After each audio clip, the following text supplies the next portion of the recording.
होती. आणि पहिलं तू हे सांग की तू मराठ्यांचा आहेस की मुसलमानांचा आहेस, कारण का आता तुझ्या दाढीवर आम्हाला संशय यायला लागलेली आहे की ही निश्चित पद्धतीने छत्रपती शिवरायांच्या मावळ्याची दाढी नाही, हे कुठल्या तरी आता मोहम्मद अली जिन्नाच्या समर्थकाची दाढी तर नाही ना, हा प्रश्न विचारासारखा वाटतो. वा रे निलेश राणे वा, तुम्ही डायरेक्ट आदरणीय जरंगेदादा पाटील यांच्या दाढीवर शंका करत आहे. लाज कशी नाही वाटत? अरे तुम्ही त्यांचा डीएनए चेक करा ज्यांनी तुम्हाला भुंकायला ठेवले. लाज वाटली पाहिजे या गोष्टीची तुम्हाला. आणि ऐकायचं आहेत ना ती दाढी कोण आहे, तर छत्रपती शिवाजी महाराजांनंतर या मराठ्यांना जर कोणी एकत्र केले तर ते याच दाढीने केले.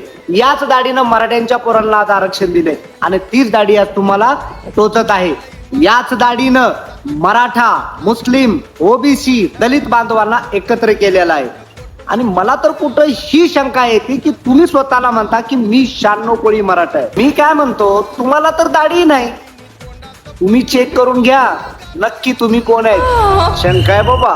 बाई वाड्यावर या, बाई वाड्यावर या.